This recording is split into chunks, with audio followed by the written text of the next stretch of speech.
This was once a fertile plain, fed by ancient rivers. Today, there is only sand. So much sand, it could carpet several cities the size of Mumbai. But this is a desert with 1,000 faces. Sand dunes, grasslands, arid scrub, borderland, farmland, and great cities, each shaped by water. None of it, lots of it.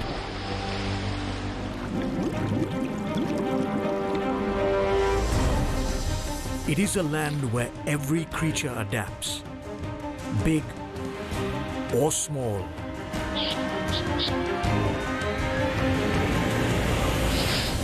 Nature finds a way. This is a region that is changing rapidly, yet it holds on to its legends and traditions. This incredible ecosystem is the Thar, India's great desert.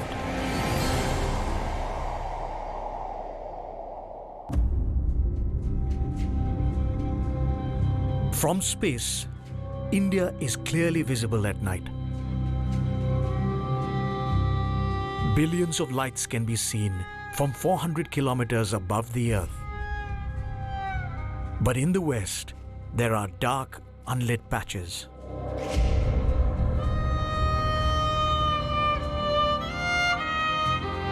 In these regions, the illumination is natural.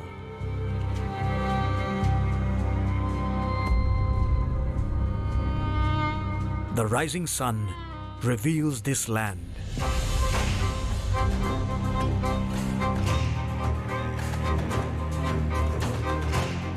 The Thar Desert stretches some 200,000 square kilometers across the west of the subcontinent.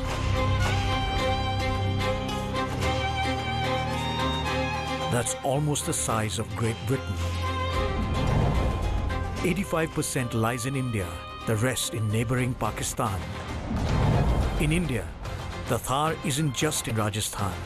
It extends into Punjab, Haryana, and Gujarat.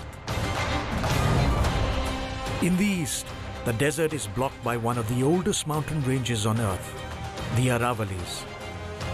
In the south, it is bordered by the Run of Kutch, one of the greatest salt flats of the world. These are dry and hostile regions, inhospitable to life.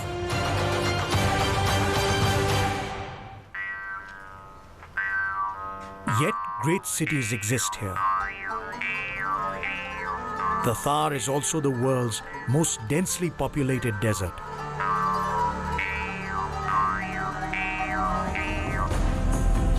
For over 2,000 years, this region has been part of the great trade route network that connected India, West Asia, Europe, and China. Conquerors of the cities along this route grew from warlords to Maharajas. Jodhpur stands at the gateway to the Thar. In spring, the early morning lights up the fabled Blue City. Brahmins, or the priests of this medieval city, painted their homes blue to stand out. Towering above the town is the Mehrangarh Fort.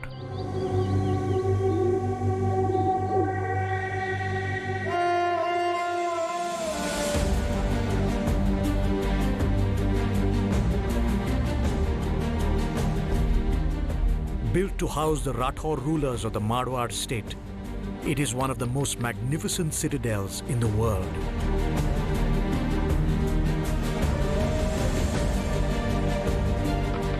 So dramatic is the fort that it has become the location for many international films. Even Batman has been here. But Mehrangarh Hill wasn't always like this. Earth scientists have proved that this was once part of a great volcano. Its eruption sent superheated clouds of ash high into the air. When that ash came down to Earth, it solidified into rock. As a memorial to this incredible geological event, Mehrangarh Hill has been declared a National Geological Monument by the Geological Survey of India. But much happened after that volcano's eruption. If you could rewind the clock back hundreds of millions of years, you would find that India was much further south of where it is today. Over millions of years, this landmass drifted northeastwards towards Eurasia. When it collided, it buckled under the Eurasian plate, causing it to rise. Over time, rivers formed flowing down over the region we now know as the Thar. But the landmass was still rising. The rivers that once flowed through western Rajasthan began changing course. Without water, the region became a desert. But many prefer the mythological story about this hill. They call it Bhakur Chidiya, or the Mountain of Birds.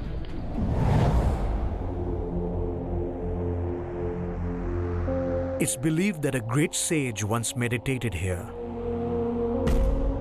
He was called Chidiyanath Baba, the sage of the birds. But the first ruler of Jodhpur chose this hill as the site for his new palace. He sent his men to tell the Baba to leave. Angered, the sage cursed the king's men. Their kingdom, he said, would always be starved for water.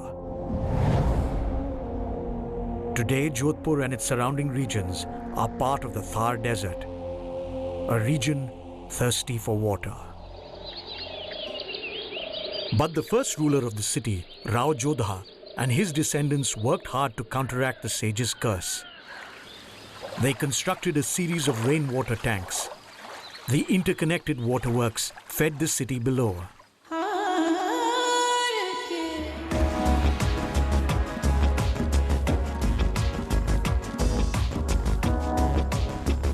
On a hot spring day, these kids run through the streets of the old town.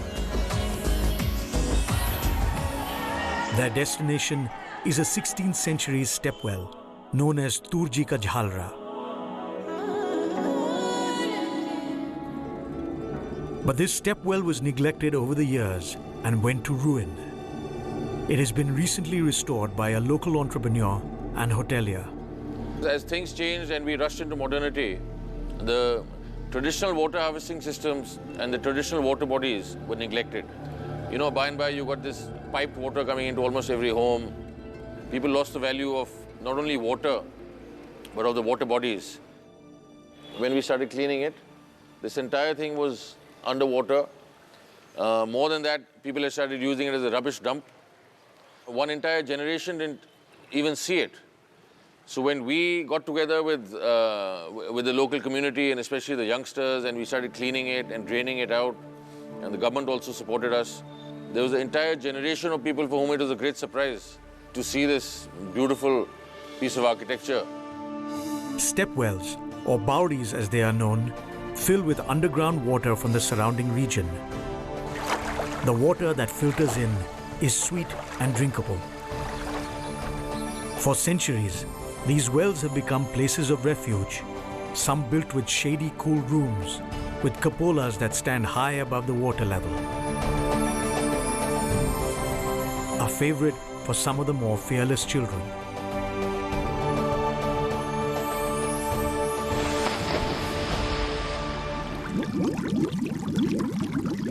With plentiful water today, the sage's curse is all but forgotten. High above the stepwell at the Mehrangarh Fort, all that remains of that mythical story are the birds.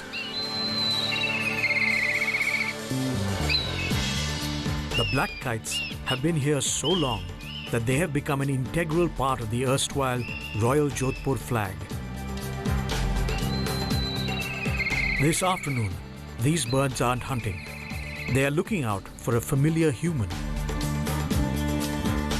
The sage of the birds may have passed into legend, but today, Latif Qureshi is the new birdman of Mehrangarh.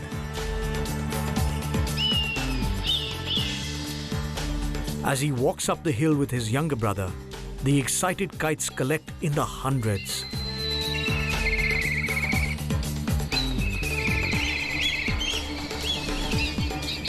It is feeding time for these wild predators.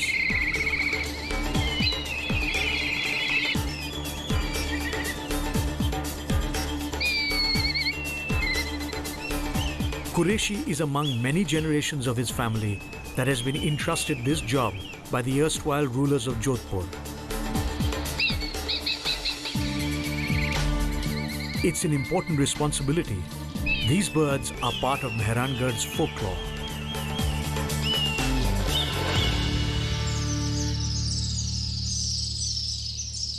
But there is more to Mehrangarh's bird life than black kites.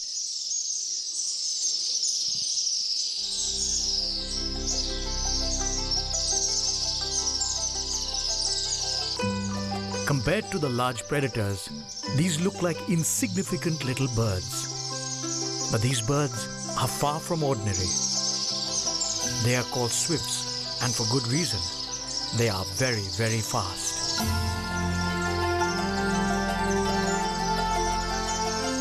Some species of swifts are believed to reach speeds of over 160 kilometers an hour, faster than the cheetah, making them among the swiftest living creatures on the planet. The peregrine falcon, usually thought to be the fastest bird, achieves its maximum speed while diving, using gravity as an aid. Swifts achieve their speed on their own wing power. To appreciate how fast they are flying, we need to watch them in slow motion.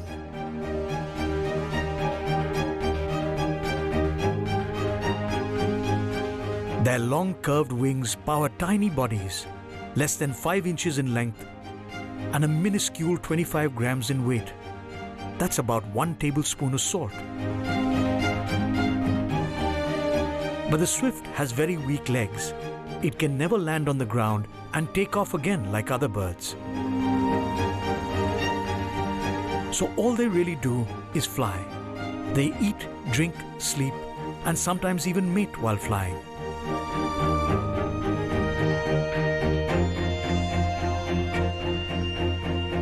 They only descend to return to their nests, which they make on the inside of the castle's cupolas. The nests are made from the feathers of other birds, stuck together with saliva. When the bird needs to go out and feed, it simply falls off its nest and begins flying again. Because for the swift, its nest is only a temporary address.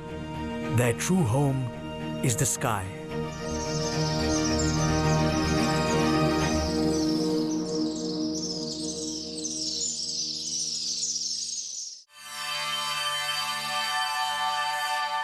In the winters, a few months after the annual monsoon rains, water is still plentiful in the Thar desert.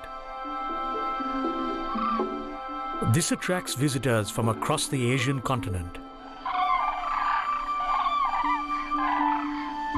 Temocel cranes fly in, calling loudly to announce their arrival. They migrate from as far away as Mongolia and northeast China, sometimes traveling more than 4,000 kilometers. These birds are among the greatest endurance athletes of the natural world. They take the straightest route to India, even if it means crossing some of the highest Himalayan peaks.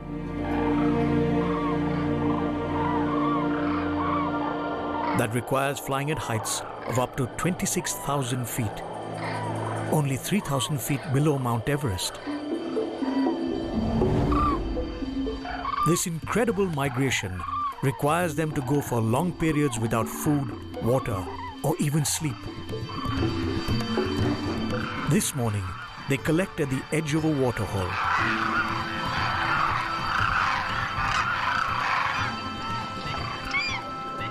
In the Thar, migratory flocks of democell cranes form superclusters in the tens of thousands.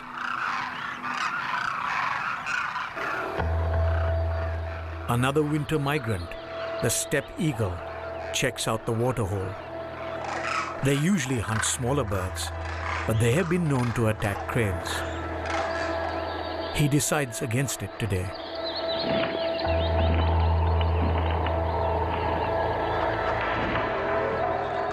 There may be safety in numbers, but the cranes are always cautious.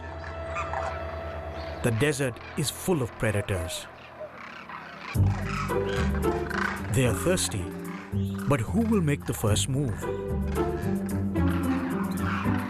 A brave crane takes the first steps. Once there is a leader, there will be followers.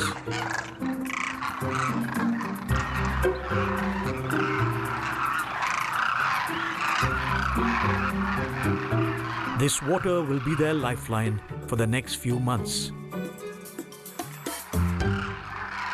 It's been a long, hard and dangerous journey to India.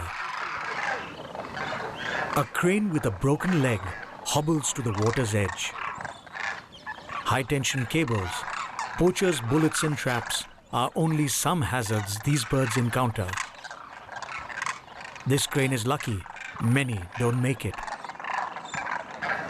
The democell is locally called kunj. In Hindu folklore, they have featured as symbols of grace and beauty for centuries.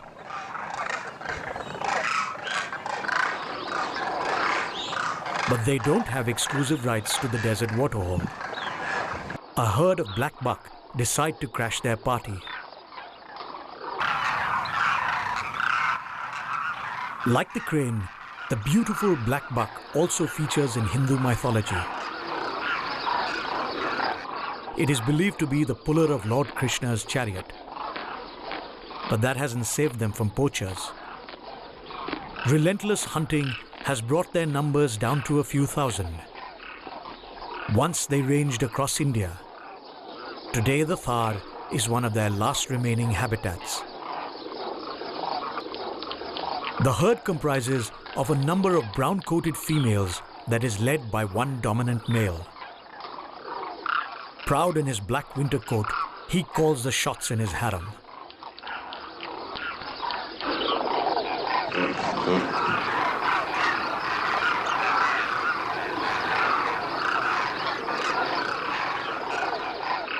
Younger bachelors keep their distance. They must fight for the right to mate with the herd females. But the dominant stag's spiral horns are nearly 2 feet long, a deadly weapon in a fight. A smaller buck with a broken horn looks on nervously. It is likely he lost it while fighting.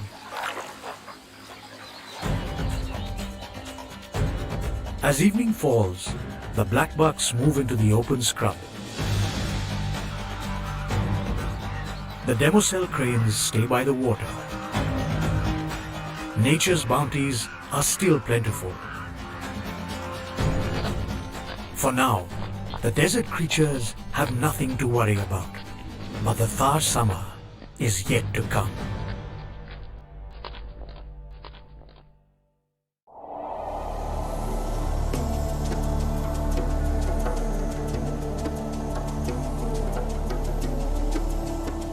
The transition from winter to summer is rapid in the Thar desert.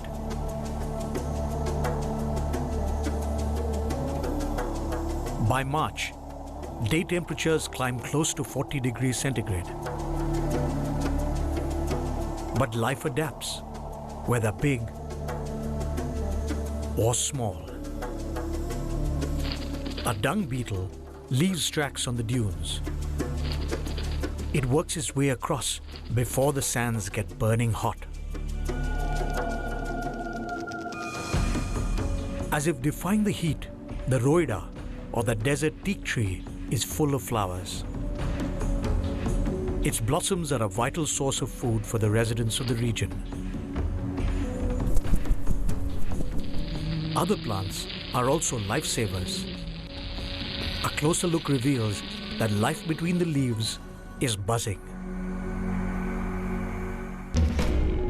Where there are insects, there will be predators.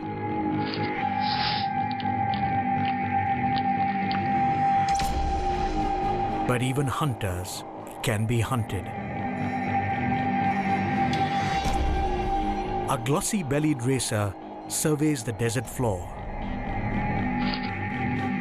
Only mildly venomous and much smaller than many other snakes, it's a cautious creature. It tastes the air with its forked tongue and senses movement. An Indian hedgehog. The hedgehog may be small, weighing only half a kilo, but is fast and could quite easily kill and eat the glossy-bellied racer. The snake is taking no chances. He isn't called a racer for nothing and speeds away.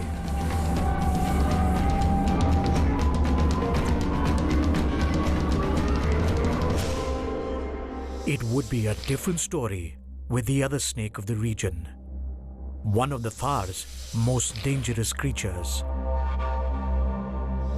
the saw-scaled viper.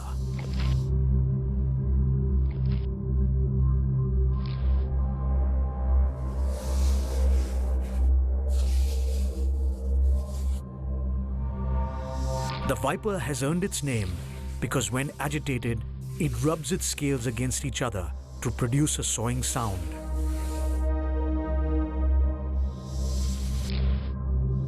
The sound is a deadly warning from one of the fastest striking and most venomous snakes in the reptile world. A creature you don't mess with.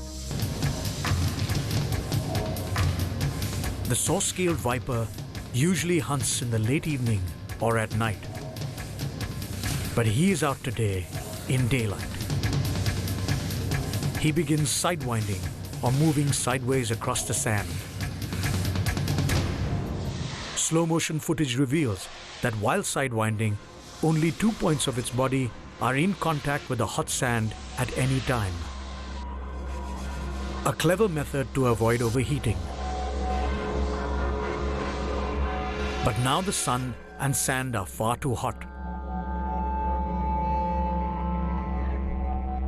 Dangerous as it is, the saw-scaled viper stays clear of humans.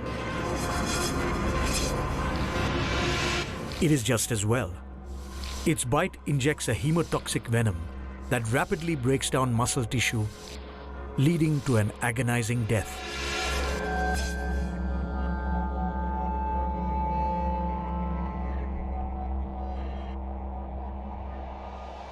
The Western Thar is a vast region, far more arid than the East. Typically, deserts are classified as places with rainfall less than 10 inches a year.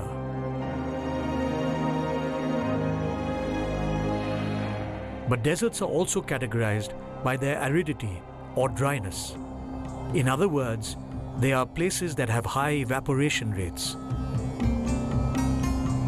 In regions with such little vegetation, whatever little water that does collect dries up rapidly. But this was not always the case in the Thar. Till about 10,000 years ago, major rivers flowed down from the Himalayas into this land. Ancient Hindu scriptures mention the Saraswati that flowed into the Thar desert.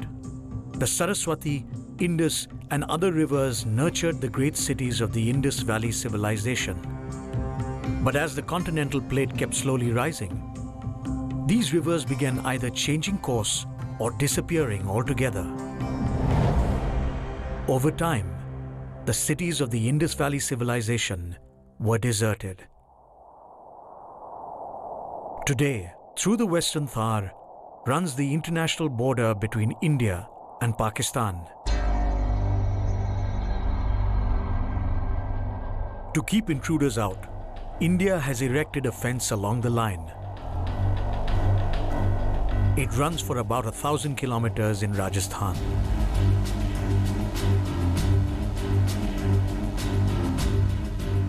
It is protected by women and men belonging to the world's largest force of border guards. The Border Security Force is India's first line of defense. The BSF operates under some of the harshest conditions. As summer approaches, the job gets even tougher.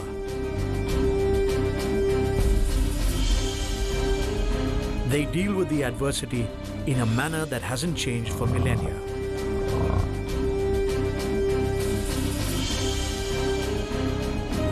The BSF has the only camel-mounted cavalry regiment in the world. These camel-mounted soldiers have a glorious history, having served with the Allied armies in both World War I and II.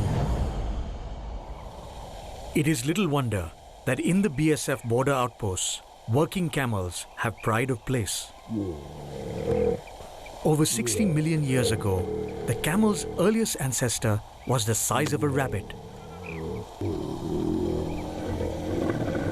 Today, it is evolved into a huge beast. It can grow up to 8 feet tall and weigh about 700 kilos. It has evolved so many physiological adaptations that allow it to survive extreme heat and long durations without water. It is as if custom built for the desert. Given a choice, a camel can drink over 200 liters of water in a few minutes.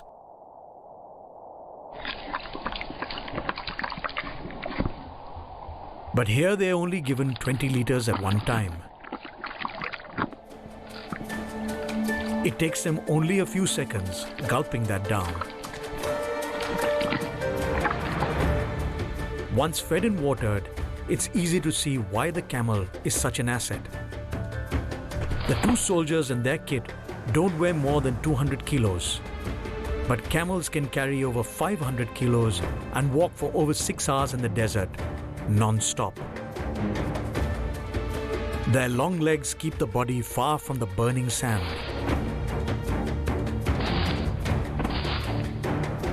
Its feet have evolved into large snowshoe-like pads, thickly cushioned and insulated, the perfect way to tackle the loose surface of the Thar. The camel gives the BSF the edge it needs in tackling this tough terrain.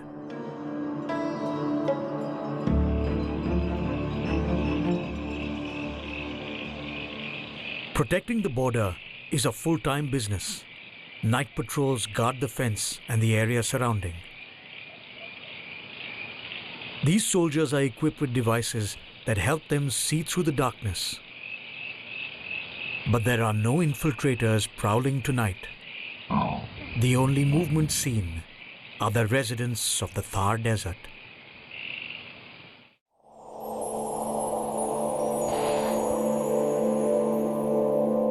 By May, the Thar Desert sizzles. Temperatures rise easily over 50 degrees Celsius. But these readings are recorded in the shade. In the open sunlight, it's a different story. The surface of the desert is as if on fire. For some creatures, it makes sense to go deep below. Underground dwellers choose firm terrain, away from the sand dunes. They come up to feed when it's cool, in the early mornings or evenings. A desert jerd emerges.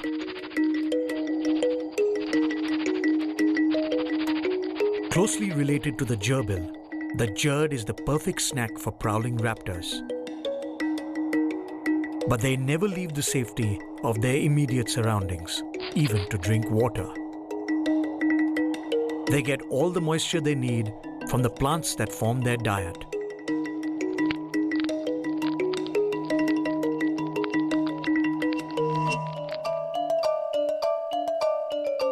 But being small doesn't stop them from being curious. This little guy is fascinated with the camera outside his burrow.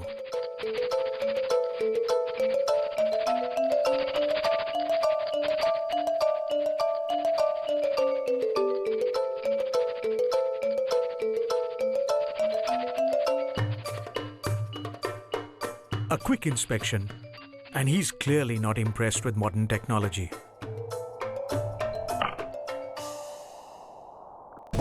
Another underground dweller makes an appearance.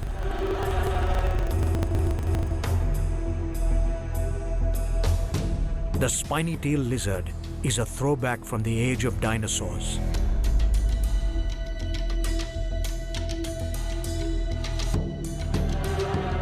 This largely herbivorous reptile has earned its name from its bluish-grey tail, where it stores most of its body fat. But this tail has been its undoing. It is hunted mercilessly. Locals mistakenly believe that the oil extracted from its tail has aphrodisiacal properties.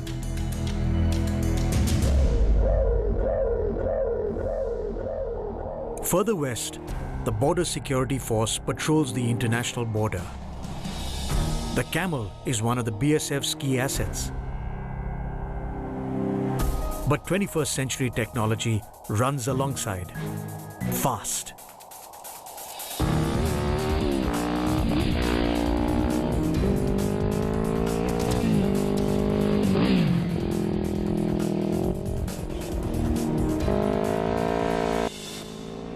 On many stretches of the India-Pakistan border, the Thar desert has vast expanses of sand. Rivers like the Indus and the mythical Saraswati disappeared from the region millennia ago. It's as if those rivers left no trace of their existence. But these soldiers are headed to an area that may prove otherwise.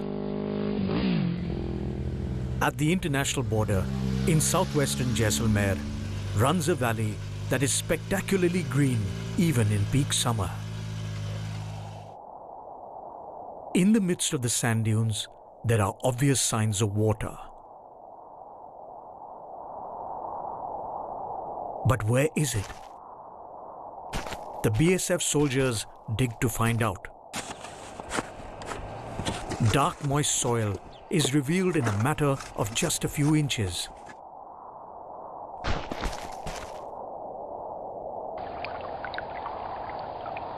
Only 2 feet under, the men strike water.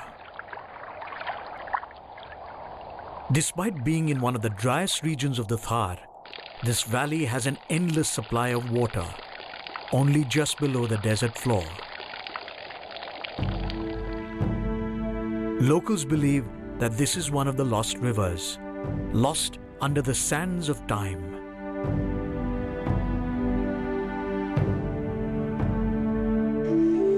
Further east lie regions that are slightly less arid, but yet very hostile to life.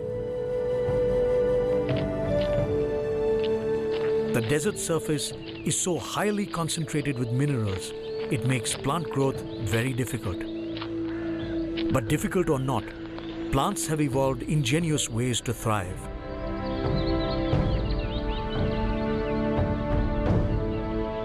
In fact, this land is home to what some believe is the biggest tree in the world. Environmentalist and naturalist Pradeep Krishan searches the desert for this tree. Deserts are difficult places, not simply because of the lack of water, but sometimes also because of concentrations of minerals like iron or salt, potassium, that make life very difficult. And then we have one plant called the Indrok, which says, what I'm going to do is that because it's so hard for my seed to have a reasonable chance of germinating in this very lime-rich landscape, I'm going to send runners underground and produce new trees, which are actually just extensions of me. It's the same tree. The Indrok is one of the greatest of the desert survivors. Its roots spread out, creating clones of itself. It can create an entire forest of clones, but is ultimately one single living being. And in the end, you get a superorganism. You get a giant organism. So that when people say, what is the largest organism in the world? It's not the blue whale, it's not the sequoia tree, it's some of these clonal forests, which can be absolutely immense.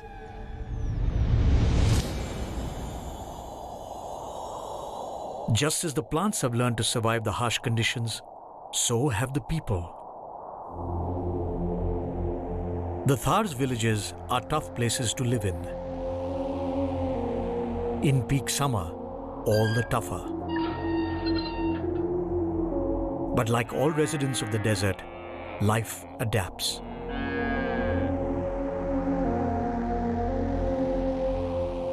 Water is fetched by women from great distances. It's a precious commodity. A lady washes up after a meal. However, there's no water used in the washing. Sand cleans just as well. The village architecture is perfect for the conditions. The hard-packed mud walls insulate against the heat. Life here hasn't changed very much for millennia. But not far away, life is changing rapidly. Rising above a hill in the middle of the Thar is the fortress of Jaisalmer. Built by the Bhati Rajputs, Jaisalmer Fort is an architectural marvel and declared a UNESCO World Heritage Site. It was built in 1156 AD, 867 years back, and it was built in harsh conditions with less water, no cement, and the techniques used by the masonry then cannot be replicated today. Entering it is like going back in time. Constructed of local desert sandstone, it is often called the Golden Fort. In those days, this was the only available stone in that entire area. And of course, huge pieces, single pieces were carried up with the help of camels, and it's actually quite impressive to even sort of think how they must have managed it in their times. It is one of the only forts of the world that is still lived in. There are families that have homes inside, some that trace their lineage back hundreds of years. In 1947, during independence, the population of Jaisalmer was just like under 30,000. And today, it's more than 500,000. This population explosion has taken its toll on the old fort. But sheer human numbers aside, the main difference between earlier times and the present day comes down to one factor: water. Now water is available at the turn of a tap, and there is no proper system for disposal. Today, Jaisalmer is suffering from a problem of plenty. Basically, the supply was given without first developing the outlets. The inhabitants may be happy, but the old stones that hold the fort are not. The water seeping into the foundations of the fort and loosening the foundation and destroying it. The medieval drainage was never built for such volumes. Today, civic agencies attempt laying modern pipelines. But the damage to the foundations is already severe. The rugged desert fort of Jaisalmer has been at the feet for 1,000 years. It has withstood invasions, bloodshed, famine and earthquakes. Today, excess water threatens its very existence.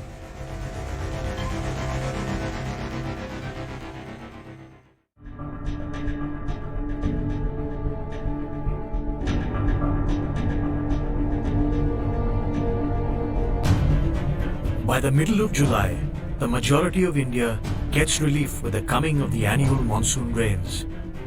Western Rajasthan isn't so lucky.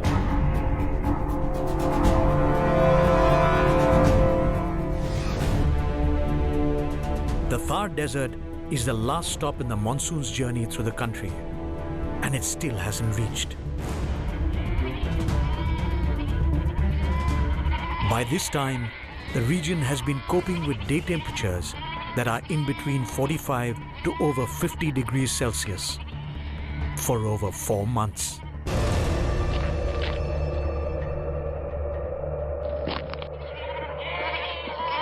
Man-made waterholes are the only lifeline for domestic livestock.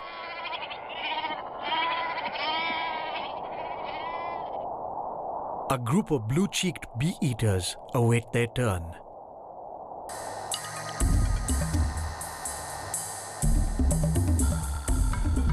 But they seem to have something else in mind.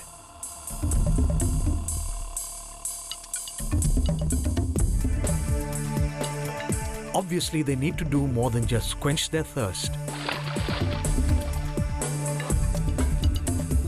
It is a display of unusual behavior. In a rarely filmed sight, these birds take quick plunges into the water.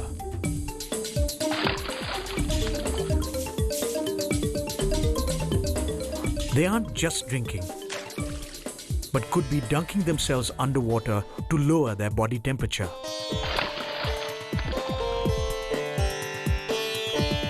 It's a tough time for all, and by the end of July, all residents of the desert need a break. Few know the desert as well as the Mangniyars, a community of folk musicians. Their songs are like an oral history of the region, narrating stories of kings and folk heroes. For centuries, they have served as the musical storytellers of the Thar. This group may live in one of the remotest corners of the desert, but they are famous. They have been around the world several times over. From New York to Tokyo, their musical skills have taken them to more destinations than most world travelers.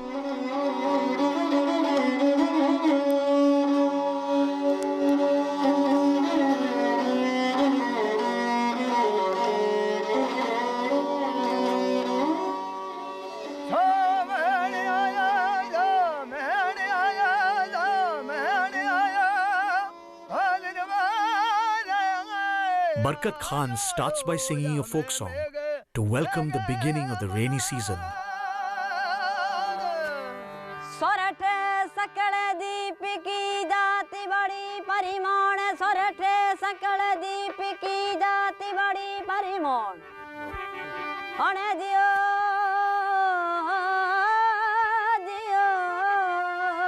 His nephew takes over, a skill he's learned from his elders and will pass on in time.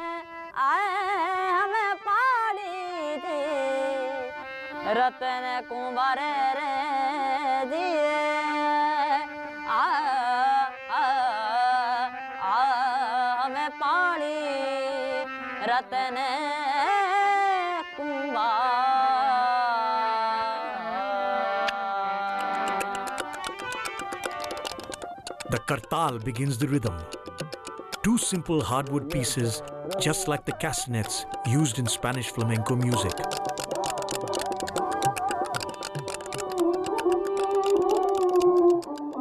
They are accompanied by the khamaicha, an instrument that has come to these lands from Persia and Turkey.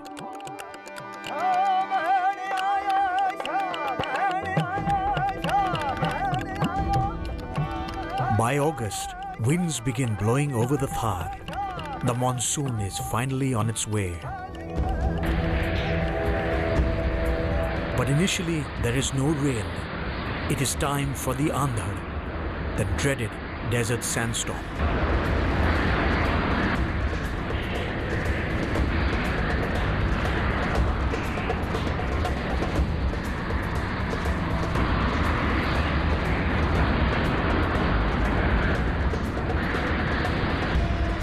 After days of blinding sand, nature relents.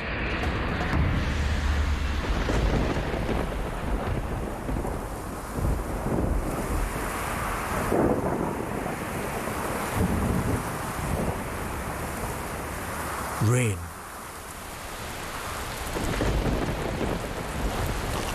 It lasts only for a few days, but that is enough.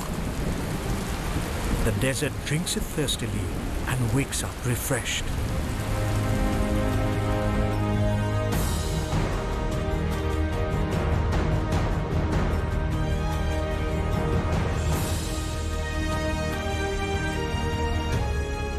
The seasonal cycle begins again in this unique land. A place of hostility and plenty, of teeming cities and utter desolation. The Thar, one of the great biospheres of this planet.